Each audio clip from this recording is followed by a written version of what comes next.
wydali jedną płytę z kolendami, inne też płyty z pieśniami, z piosenkami, które m.in. tutaj słyszeliśmy, usłyszeliśmy w czasie tej mszy świętej. Po mszy świętej będzie można nabyć te płyty, zobaczyć się w nie.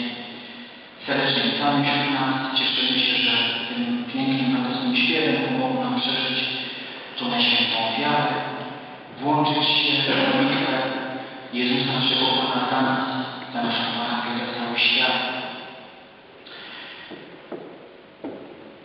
Pan Stanisław Węgrze to kierownik zespołu dwuosobowego i Pani, przepraszam, imię zapomniałem, Pani Bogusława, Pan Stanisław jest organistą w katedrze w Gorzowie, przepraszam, Pani Bogusława była wieloletnią chórstwą tegoż chórów w Gorzowie, w tejże katedrze.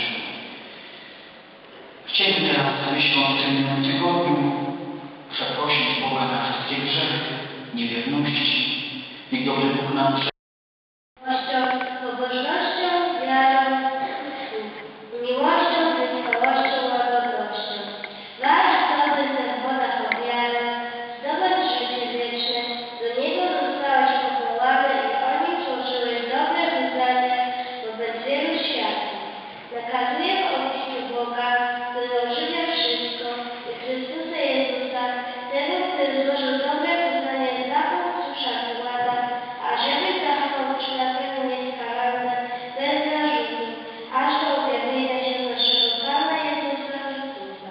Ukaże Jego w właściwym czasie, błogosławiony i jedyny władca, Król królujących i Pan panujących, jedyny mający nieśmiertelność, który zamieszkuje światłość niedostępną, którego